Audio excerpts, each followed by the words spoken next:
나라에서 응. 이런 부분들이 응. 지금 계속 이슈가 될 수도 아이 있으니 강도야.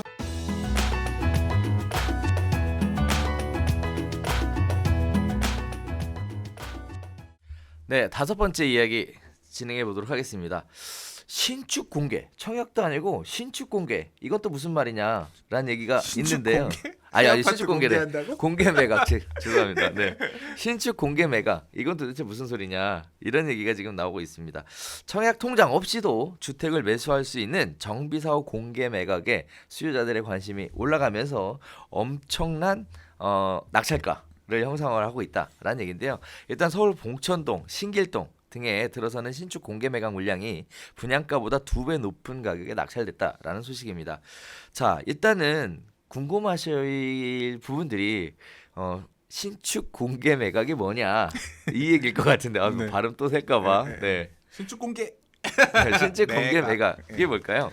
그러니까 이게 옛날이랑은 확실히 이게 정보가 많이 빨라졌고 음. 사람들도 똑똑해졌고 언론에 나오는 기사도 다양해졌어요. 음. 옛날에는 보류지 몰랐거든요. 몰랐죠. 예, 몰랐어. 그래서 아는 사람들만 알고 네. 그래서 보류지 물량들이 동네 이제 부동산 가면 음. 이렇게 조합해서 부동산에다 팔아달라고 해서 보류지 물량들 나오고 네. 조합원들도 보류지가 있는지 없는지 잘 몰라. 그래서 그렇죠. 뭐 관리처분 계획 하고 나서 추가 부담금 나오면 그 돈만 납부하고 나중에 입주하면 되지 뭐 이런 식이었다라고 하면 지금은 이제 다 알아. 조합원들도 알고 일반인들도 네. 다 알아. 네. 이 재개발 재건축 사업에서 혹시 몰라서 나중에 소송 등으로 분양을 줘야 되는 어떤 그런 청산된 사람들 물량으로 이렇게 빼놓은 물량들. 그렇죠. 이게 이제 맞아요. 보류지인데 얼마나 빼놓은 거죠? 보통 이제 1% 정도를 빼놓도록 하고 있고 네. 그다음에 뭐 소송이라든가 이 할 수 있는 물건 개수, 그러니까 분쟁이 있는 개수가 많으면 원래 받아야 될 사람들이 예. 못 받아서 그 소송을 통해 물량까지도 다시 받게 되면 그 사람들을 주려고. 그 물량까지 더 많이 잡아놓는 경우도 있어요. 근데 음. 보통은 한 1% 잡아놓는데 네. 이 물건들은 입주할 때 보통 감정평가해서 그냥 감정평가 가격 수준이면 그렇게 매각들 그래서 네. 가서 잘 얘기하면 살 수 있는 기회들이 있고 해가지고 이게 입주하는 시점에 가서 이제 그 아파트 조합원 거 말고 또는 일반 분양 전매 안 될 때 이런 물건들이 되게 꿀 같은 물건이기도 했거든요. 근데 바뀌기 시작했죠. 어떻게? 다 아니까 그렇죠. 조합원들 입장에서는 왜 그걸 싸게 팔아요? 그렇죠. 비싸게 그걸 팔아야지. 비싸게 팔면 팔수록 조합원들한테는 내야 될 추가 부담금이 줄어드는 거잖아요. 네. 그래서 이것들을 공개 매각하기 시작했죠. 마치 경매처럼 우리가 보류지 남은 물량이 이게 있는데 감정 평가를 해보니까 이 정도 가격이 되더라.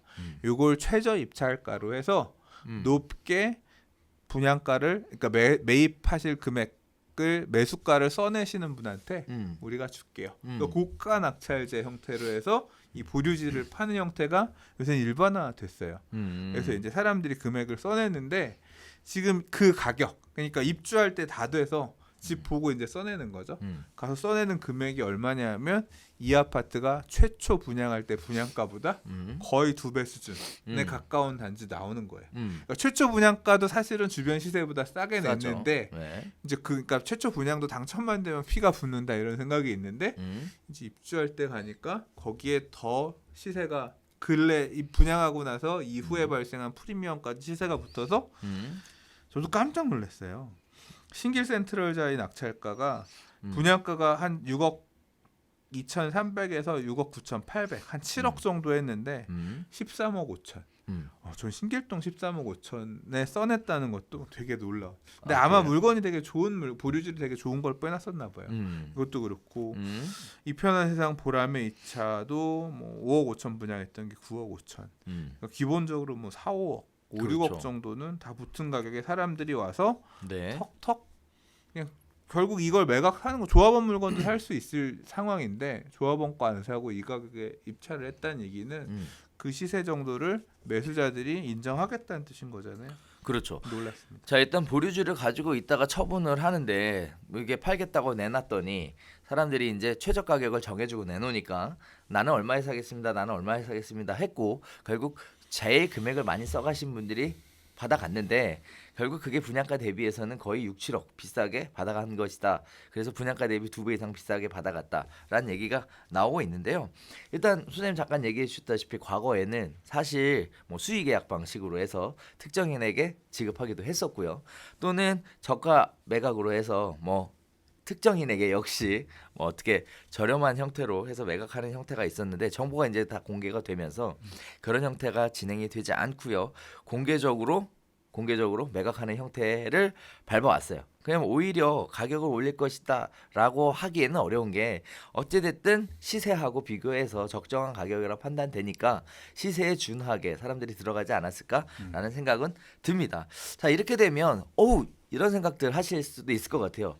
어떻게 찾을 수 있을까요? 이렇게 보류지 공개 매각하는 것들은. 근데 이건 동네 부동산에 물어보는 게 제일 좋아요. 그러니까 그래요? 입주 몇 달 남겨놓고 네. 혹시 보유지 매각한다는 소식이 있으면 알려주세요.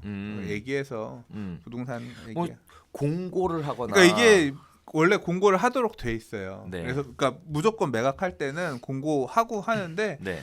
그냥 알 수 없는 신문 언론사 여기다 조그맣게 이렇게 내고 말거든. 그래서 맞아. 그거 찾아서는 못 봐. 그래서 맞아요. 제일 좋은 거는 이 조합이나 아니면 동네 부동산 그리고 연락 안 왔다라고 해서 잊어먹고 있으면 안 되고 맨날 물어봐야 돼.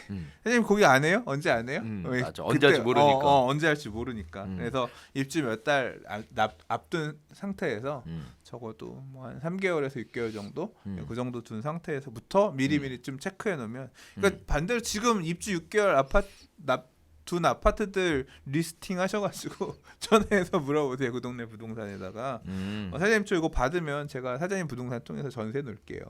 또는 뭐 이 보통 이제 잘 해가지고 컨설팅해서 뭐 수수료를 조금 받으려고 하는 분들도 계시고 그렇죠.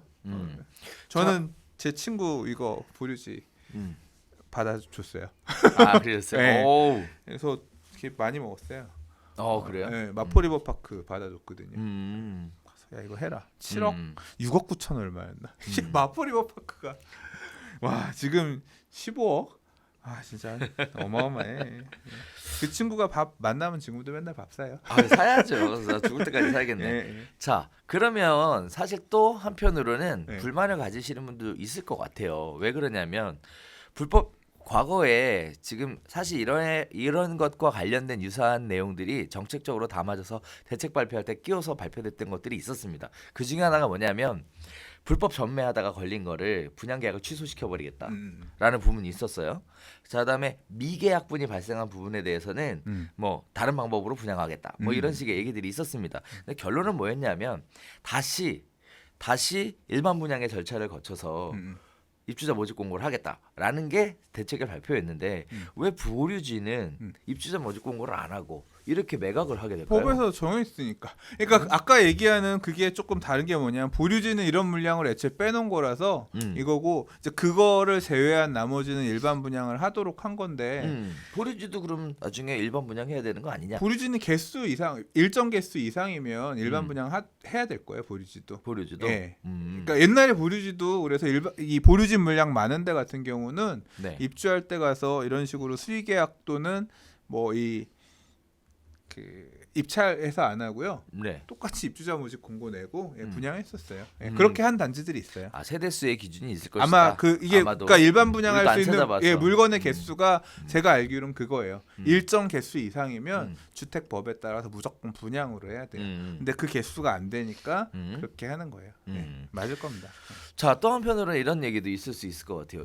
임대 아파트로 전환하면 어떻겠냐? 라는 얘기도 있을 것 같은데. 이걸요? 이건 어떻게 하는 거세요? 임대를 왜 받고? 임대 아파트로 뺏어가는 거지. 보류지를 갖고 있던 주택은 매각할 수 없고 임대 아파트로 넘겨야 된다. 누구한테? 그거 있잖아요. 아파트마다 다 임대 아파트. 아니 그거는 임대 아파트 물량은 법에서 정하고 있는 그 수량만 임대로 보내면 되는 건데 뭐하러 그걸 더 줘? 임대 아파트 헐값에 사가는데 나라 아니 국가에서. 그러니까 내 얘기는 그런 얘기가 아니라 나라에서 응. 이런 부분들이 응. 지금 계속 이슈가 될 수도 아이씨 있으니 강도야. 맨날 왜 자꾸 이상한 식으로 얘기를 왜 끌어가. 그렇게 생각할 수도 있지. 보류지는 원래 조합원들이 갖거나 네. 일반 분양하거나 해야 됐었던 그 물량인데 조합원의 재산인데 그걸 왜 국가가 강탈해가? 법에서 정한 개수만 딱 뭐 임대 아파트를 정한 취지 자체도 강탈이지 뭐 따지고 보면. 임대 아파트 재개발 구역 안에서의 임대 아파트는 네. 그 재개발 구역에 살던 세입자들을 보호하기 위해서 음. 수량들을 일정 퍼센트 정해놔서 음. 시기에 따라 많이 짓기도 하고 적게 짓기도 하고 이제 그런 목적으로 짓는 거고 재건축에서의 임대 아파트는 원래 안 지어도 되지만 용적률 더 주면서 예, 그 동네에도 임대 아파트 공급이 필요하니까 용적률 상승분 나눠 먹자 그런 개념으로 이명박 대통령 시절에 도입한 거고 뭐 그런 거잖아요. 예. 그냥 그건데 이거는 뺏어간다 뭐 만들 수는 있겠죠. 보류지는 남는 건 무조건 국가가 뭐 어. 무슨 감정평가 금액으로 사간다. 어. 뭐 할 수도 있겠지. 깡패야. 자꾸 사실 이상한 이거 얘기하지 마. 사실 얘는 네. 현실적으로 뭐 네. 그렇게 얘기할 수도 있겠는데요. 네. 제가 개인적으로 볼 때는 이거 임대 아파트로 가져간다 그러면 이거 안 넘기고 조합이 청산을 안 할 것 같아요. 청산 절차를 아예 들어가지 않을 아니 것 같아서 의무가 붙어 있으면 현실적으로 예. 아니 뭐 언제 해야 된다라고 할 수는 없잖아요. 에이, 그것도 소송도 계속 진행 중이고 다 강제하겠지. 모두 계속 하고 청산금 뭐 추가 부담금 정산 뭐 해가지고 엄청나게 사업이 길어져서 사실 청산 안 하잖아 청산들. 네. 그런데 이런 문제까지 겹치게 되면 조합 청산 아예 안 하는 거지 뭐 하지 말라고 얘기하는 거니까. 네. 강제할 수는 없지 않을까라는 생각이 좀 듭니다. 그래서 법으로 제도를 해서 만들어서 뭐 어느 시점까지 뭐 어떻게 어쩌고 이렇게 하기에 현실적으로 접근하기에는 좀 어려운 부분들이 있어요. 약간 첨언할 게 뭐냐면 음. 보류지는 이렇게 미리 빼놓은 물량들 보류지 나오는 거고요. 아까 얘기 잠깐 중간에 꼈었는데 네. 당첨된 사람이 부적격 그러니까 부적격. 부적격이 맞다, 아니라 맞다. 당첨된 사람 취소된 물건이 있어요. 음. 부정 당첨된 사람이다라고 해서 음. 나중에 환수한 물량들이 있거든요. 네. 이거는 보류지를 못 팔아요. 음. 왜냐하면 이거는 보류지 물량으로 빼놓은 게 아니라 음. 일반 분양 당첨자가 있는데 얘가 부적격인 거잖아요. 그러니까 이거는 원래 일반 분양 몫으로 갔어야 되는 거예요. 그래서 그래서- 조합이 이걸 비싸게 팔아서 먹으면 안 된다는 거죠. 그래서 이 물량은 따로 빼놨다가 다시 분양할 수 있게끔. 그래서 그 다시 분양하는 거는 이제 또 공공에서 관리하는 것 같더라고요. 그래서 청약이 주택 공급에 관한 규칙에 보면 그런 부적격 물량들은 다른 방식으로 처리하게끔 이렇게 정해져 있습니다. 그렇군요. 네. 자, 다시 원점으로 쭉 돌아가서 결론은 그렇습니다. 이와 같이 신축 공개 매각이라는 절차를 통해서 분양하는 매각하는 이런 아파트가 있으니까 이런 아파트들에 관심이 있으신 분들은 잘 레이더를 세워놓고 인근의 중개업소에 언제 하느냐 잘 물어보시다가 좋은 기회에 좋은 아파트를 가져가시는 것도 하나의 틈새 시장의 방법이다. 방법인데 이렇게 비싸게 써서 넣어야 되는 거면 네. 방법인지도 모르겠다.